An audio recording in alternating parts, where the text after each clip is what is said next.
తాకట్టులో ఉన్న బంగారాన్ని విడిపించి ఆ రోజున్న మార్కెట్ ధర కట్టి మిగిలిన డబ్బును మీకు అందిస్తుంది కొమ్మూరి గోల్డ్. నమస్తే, నేను ముఖేష్. ఈరోజు మనతో పాటు ఉన్నారు సీతమ్మ కొడుకు నారసింహుని బిడ్డ భగవత్ సేవకుడు రాఘవ్ శర్మ గారు మనతో పాటు ఉన్నారు. ఒకసారి వారితో మాట్లాడే ప్రయత్నం అయితే చేద్దాం. గురువు గారు నమస్కారం. లక్ష్మీ నారసింహానుగ్రహ ప్రాప్తిరస్తు. సో ముఖ్యంగా నవంబర్ 9 తర్వాత ఒక విధ్వంసం జరగబోతుంది, ఏపీలో ఒక సునామీ సృష్టించబోతున్నారు అని చెప్పి చెప్తున్నారు గురువు గారు. అసలు ఏం జరగబోతుంది అంటారు? నవంబర్ 9 తర్వాత విధ్వంసం కాదు. ఎవరు ఎన్ని మాట్లాడినా నేను చాలా క్లియర్గా చెప్తా. 2026 నవంబర్ 9 తర్వాత ఆంధ్రప్రదేశ్ మాజీ ముఖ్యమంత్రి వైసీపీ పార్టీ అధినేత వైఎస్ రాజశేఖర్ రెడ్డి ముద్దుల తనయుడు అయిన జగన్మోహన్ రెడ్డి గారికి శకం ప్రారంభం అవుతుంది. అండర్లైన్ చేసుకోండి. ఓకే, ఇది చాలా క్లియర్గా తెలియపరుస్తున్నా. ఈ సంవత్సరమే 2026 నవంబర్ 9 తర్వాత నుంచి నెమ్మదిగా ఎవరికీ అర్థం కాని విధంగా పాదరసం ఎలా అయితే చొచ్చుకొని పోతుందో ఆ ప్రకారంగా ప్రజల్లోకి మళ్ళీ ఖచ్చితంగా ఆ సునామీ అనాలా, తుఫాన్ అనాలా, ఇంకా ఏదో భూ ప్రకంపనను అనాలా, వాట్ ఎవర్ ఇట్ ఈస్, కానీ ఖచ్చితంగా ప్రజల్లో తిరిగి ఒక కొత్త నూతన విధాన అధ్యాయం చూస్తారు. ముఖ్యంగా పాదయాత్ర కూడా చేపట్టబోతున్నారని చెప్పేసి ప్రచారం జరుగుతుంది. ఇప్పుడు పాదయాత్ర చేపట్టాలి అనే ఆలోచన జగన్మోహన్ రెడ్డి గారికి రావడం పెద్ద కొత్త ఏం కాదు. ఆయన పాదయాత్ర మీద ఎందుకు బేస్ అవుతారు అంటే, పాదయాత్ర చేయటం వల్ల ప్రజలందరి దగ్గరికి అనువుగా, తేలికగా, అందుబాటులో ఉండే విధంగా అవకాశం ఉంటుంది. కాబట్టి ఆనాడు తండ్రి కోసం ఓదార్పు యాత్ర చేపట్టిన తర్వాత నుంచి ఈ రోజు వరకు ప్రజల్లో ప్రాభవాన్ని సంపాదించుకున్న నాయకుడిగా యావత్ ప్రపంచానికి తెలుసు. అంతే. సో అంటే ఇప్పుడు మీరు చెప్తున్న ప్రకారం నవంబర్ 9 నుంచి ఒక రేంజ్ లో హైప్ క్రియేట్ అవుతుందంట. మరి తదుపరి ఎలక్షన్ అయితే రాబోతుంది ఆటోమేటిక్ గా. అవును. సో అప్పుడు మళ్ళీ బ్యాక్ ఎలక్షన్స్ నోటిఫికేషన్ రిలీజ్ అయ్యాక, మొన్న ఆ మధ్య 5 రాష్ట్రాల ఎలక్షన్స్ కి నోటిఫికేషన్ వచ్చాక రిజల్ట్ నేను ముందే చెప్పా, మీ అందరికీ తెలుసా సంగతి, మాధ్యమాల్లో ఉన్నాయి. అలాగే అక్కడ ఎలక్షన్ నోటిఫికేషన్ ఓపెన్ అయ్యాక అప్పుడు నేను తెలియపరుస్తా. ఇప్పుడు పిల్లాడు పుడితే జాతకం రాయమని అడగచ్చు, పిల్లాడు పుట్టకుండా జాతకం రాయకూడదుగా. అలాగే ఇప్పుడు నేను మాట్లాడకూడదు. కానీ ఖచ్చితంగా జగన్మోహన్ రెడ్డి గారి యొక్క ప్రాభవాన్ని ఈ సంవత్సరం నుంచే చూడడం మొదలు పెడతారు. ఇది జరిగి తీరుతుంది. ఆంధ్రప్రదేశ్ రాష్ట్రంలో కష్టాలు, కడగండ్లు, బాధలు, రాజకీయ పూరిత కక్షతో చేసినటువంటి కొన్ని హత్యలు, ఇలాంటివి ఏవైతే జరుగుతున్నాయో వీళ్ళంతా కూడా జగన్మోహన్ రెడ్డి గారిని ఎందుకు కలుస్తున్నారు? ఎందుకు జగన్మోహన్ రెడ్డి వాళ్ళకి అందుబాటులో ఉంటున్నారు? రాష్ట్ర ప్రభుత్వం వైపు ఎందుకు చూడట్లేదు అంటే, ఇక్కడ అందరికీ అనుమానం రావచ్చు, వీడు వైసీపీ తొత్తు, వైసీపీ పేటీఎం, ఏదో అందినే వీడి బోందాచి లక్షణంగా మాట్లాడతారు. నేనేం కోపం తెచ్చుకొని హ్యాపీగా ఫీల్ అవుతా. ఎందుకంటే వాళ్ళు మన ప్రోగ్రామ్ చూస్తేనేగా పెట్టేది. ఆ ప్రకారంగా అందరూ చూశారని సంతోషిస్తా. కానీ ఇది నిజం. రాష్ట్ర ప్రభుత్వం దగ్గరికి ఎవరు వెళ్ళటల్లా. ఎందుకు? రీసెంట్ గా జగన్మోహన్ రెడ్డి సాయికృష్ణ అనే వాడి దగ్గరికి వెళ్లేంత వరకు ఎవరన్నా కదిలారా? ఏ ఆఫీసర్ అన్నా కదిలారా? ఎవరన్నా ముందుకొచ్చారా? చివరికి సీఎం ఆ కుటుంబాన్ని పిలిపించుకొని క్యాంప్ ఆఫీస్ లో కూర్చొని న్యాయం చేస్తాను అని మాటిచ్చి అప్పటికప్పుడు కేసు పెట్టి అప్పటికప్పుడు యాక్షన్ తీసుకున్నారు. ఇది జగన్మోహన్ రెడ్డి గారు అడుగు వేశాకేగా, అంతే కదా, వేయకముందు కాదుగా. ఇలా ప్రతిదీ రాష్ట్ర ప్రభుత్వానికి ఇదొక భయంకరమైన అగ్ని పరీక్షగా మారబోతోంది. గమనిస్తే చాలు. మీరు గతంలో ఇంకో మాట కూడా చెప్పారు, అసలు అమరావతి రాజధాని అనే ఊసే ఉండదు, మావిగన్కి వెళ్ళిపోతుంది మొత్తం అని చెప్పేసి. ఇప్పుడు మావిగన్ అనే పేరు అనౌన్స్ చేసినప్పుడు 1-2 రోజులు భయంకరంగా ట్రోల్ చేశారు. కానీ విద్యావేత్తలు, శాస్త్రవేత్తలు, విశ్లేషకులు, విమర్శకులు, ఆ తర్వాత ఎంతో మంది జ్ఞానవేత్తలు చాలా మంది ఆలోచిస్తారుగా. నిజమే కదా, అన్ని సిద్ధంగా ఉన్న ఈ బెల్ట్ని క్యాపిటల్గా మారిస్తే ఎక్కువ శాతం ఆదాయం పెరుగుతుంది, ఎక్కువ శాతం ఖర్చు తగ్గుతుంది అని ఆలోచనతో ట్రోల్స్ చేయడం మానేసి దాని మీద దృష్టి పెట్టారు. ఇవాళ మచిలీపట్నం కానీ, విజయవాడ కానీ, మంగళగిరి కానీ, గుంటూరు కానీ మావిగన్ అని అనౌన్స్ చెయ్యక ముందు చేసిన తరువాత ఎంత ఉందో వెళ్ళి కనుక్కోండి. అంత మార్పు వచ్చింది. అంటే ఇప్పుడు ఆయన అధికారంలోకి వస్తే మావిగన్కి ప్రయారిటీ, జగన్ అధికారంలోకి వస్తే నాకు తెలిసి ఫస్ట్ సంతకం మావిగన్ పునరుద్ధరీకరణ అవుతుందేమో. అమరావతి రైతులు ఏం కావాలి, భూములు ఇచ్చారు. ఆల్రెడీ అమరావతి రైతులు జగన్మోహన్ రెడ్డి దగ్గరికే వచ్చి మేము భూములు ఇచ్చాము, మాకు ఈ రోజు దాకా న్యాయం జరగలేదని ఏడుస్తున్నారు. ఆల్రెడీ ఫస్ట్ టైం పుల్లింగ్ లో ఏది మొదటి అంశంలో ల్యాండ్ పుల్లింగ్ తీసుకున్నప్పుడు ఆ రైతులు ఈ రోజు దాకా మాకు న్యాయం జరగలేదని జగన్మోహన్ రెడ్డి దగ్గరికి వెళ్ళారు. అంతేకాకుండా జగన్మోహన్ రెడ్డి ఇచ్చినటువంటి 50,000 ఇళ్ల పట్టాలని ప్రస్తుత ప్రభుత్వం లాక్కుంది. ఆ జీవోని క్యాన్సిల్ చేసింది. వీళ్ళంతా రోడ్డున పడ్డారు. ఇప్పుడు వీళ్ళు వెళ్ళి కలుస్తున్నారు. ఇదంతా చక్కదిద్దలేదు. అప్పుడే మళ్ళీ సెకండ్ పుల్లింగ్ మొదలు పెట్టారు. ఎంతవరకు వాళ్ళు ఇవ్వట్లా, వీళ్ళు తీసుకుంటున్నారు.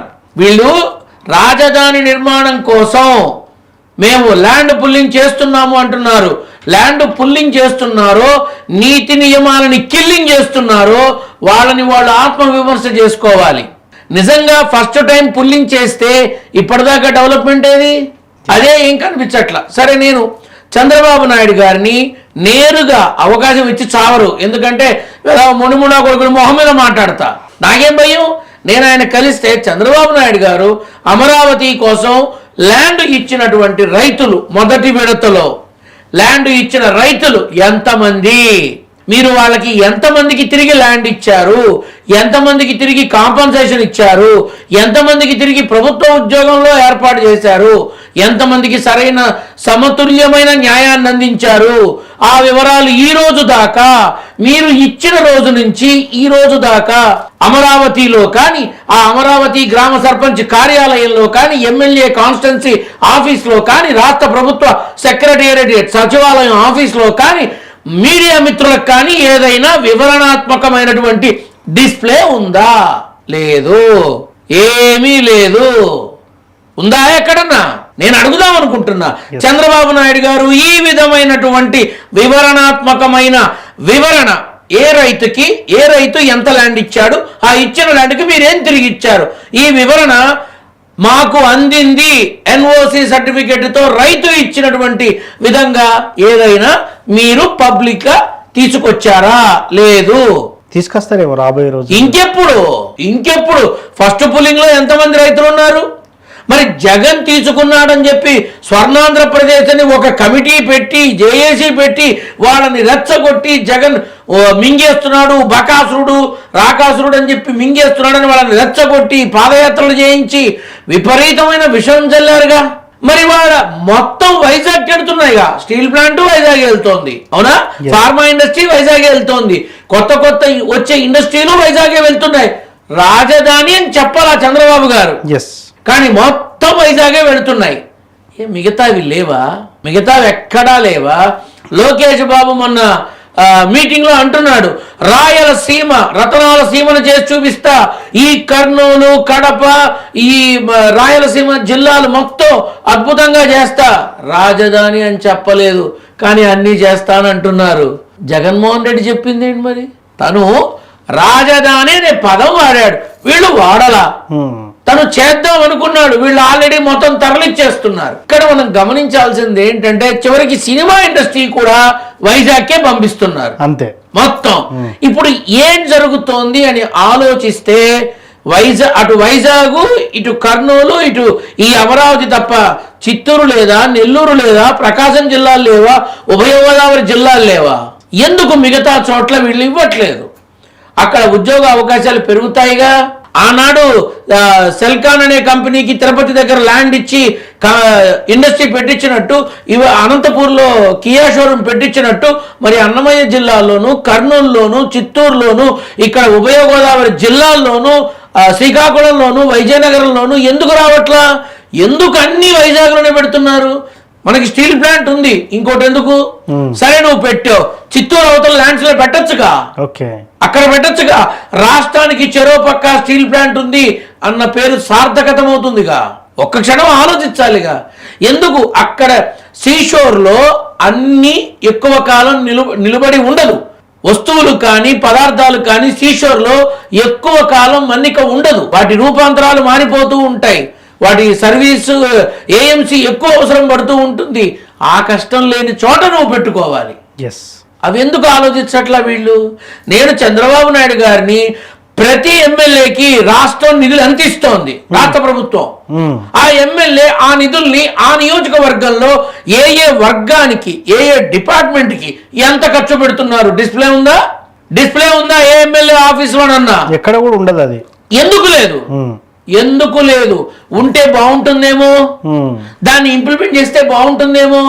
రెవెన్యూకి, మెడికల్కి, జిహెచ్ఎంసీకి, స్కూల్స్కి, కాలేజెస్కి, హాస్పిటల్స్కి రాష్ట్ర ప్రభుత్వం ఎక్కడ ఖర్చు ఎంత పెడుతోంది అనేది ప్రజలకి తెలియాల్సిన అవసరం ఉంది. వాళ్ళు ఏ రాష్ట్రమైనా ఏ ప్రభుత్వం అయినా సరే. రేపు జగన్మోహన్ రెడ్డి గారు వచ్చి కూడా నేను నిజమే అడుగుతా, ప్రతి ఎమ్మెల్యే తన కాన్స్టిట్యున్సీలో తనకి వచ్చే నిధుల్ని ఏ రకంగా ఖర్చు పెడుతున్నాడు అది తెలియపరచాలి. అన్నిటికన్నా ప్రమాదకరమైన బాధ్యతలు నిర్వహిస్తున్న పోలీసు యంత్రాంగానికి పోలీసు డ్యూటీ తప్ప ఇంకొకటి ఉండదా? వాళ్ళకి మాత్రం పెళ్ళాం బిడ్డలు ఉండదా? వాళ్ళకి మాత్రం కాస్త భార్య బిడ్డలతో ఉండాలని ఉండదా? వాళ్ళకి రీప్లేస్మెంట్ ఎలా చేస్తున్నారు? డిపార్ట్మెంట్ లో తక్కువ ఉన్నారని చెప్పి అదే పోలీసుల్ని 2 రోజులు 3 రోజులు డ్యూటీలు చేయించి తర్వాత రీప్లేస్ చేయించి ఇది కరెక్ట్ కాదు. ఇది కరెక్ట్ కానే కాదు. పోలీస్ డిపార్ట్మెంట్ లో చాలా వరకు చాలా మంది హెల్త్ ఇష్యూస్ వచ్చి బయట చెప్పుకోలేక లోపల బాధపడుతున్న వాళ్ళు చాలా మంది ఉన్నారు. ఎవరు ఆలోచిస్తున్నారు వాళ్ళ గురించి? సుఖం, సంతోషం, ఆనందం ఈ 3 తెలియనిది ఒకే ఒక డిపార్ట్మెంట్, పోలీస్ డిపార్ట్మెంట్. వాళ్ళకి ఏ రకమైన వెసులుబాటు కల్పించారు? చచ్చాక డబ్బులు ఇవ్వడం కాదు, చచ్చాక ఇంకొకటి చేయడం కాదు, బ్రతికుండగా మనం ఏం చేస్తున్నాం ఇది గమనించాలి. కాబట్టి రాష్ట్ర ప్రభుత్వంలో ఈరోజు అమరావతి యాజ్ యూ ఆస్క్డ్, అమరావతిలో రైతులు జగన్మోహన్ రెడ్డిని ఎందుకు కలుస్తున్నారు? Because they have not get anything. సభ్య సమాజంలో అంటారు కదా, అందరికీ కలిపి మీటింగ్ పెడితే లోకేష్ బాబు డయాస్ మీద ఉన్నప్పుడు ఒక రైతు అడిగిన ప్రశ్నలకి లోకేష్ బాబు నడుచుకుంటూ వచ్చి తప్పకుండా మీ విన్నపాన్ని నేను చూస్తాను, నేను కనుక్కుంటాను, నేను తెలియపరుస్తాను, నేను ఫాలో అప్ చేస్తాను అన్నారే తప్ప స్పాట్లో డెసిషన్ తీసుకోవాలా, స్పాట్లో ఆఫీసర్ని పిలవాలా, స్పాట్లో ఏ రకమైన చర్యలకి ఉపక్రమించాలా, ఇలా చెప్పేసి వెళ్ళిపోయారు. ఈ రోజు వరకు అతనికి న్యాయం జరిగిందో లేదో ఏపీ రాష్ట్రానికి తెలియదు. ఇది నేను అడుగుతా. సో మొత్తానికి నవంబర్ 9 తర్వాత ఏం జరగబోతుంది అనేది కూడా ఉత్కంఠంగా నేను కూడా చూడబోతున్నాను. ఖచ్చితంగా అప్పుడు మరోసారి విధానం చూస్తాను. అప్పుడు మరోసారి మనం మాట్లాడుకుందాం. ధన్యవాదాలు. లక్ష్మీ నరసింహ.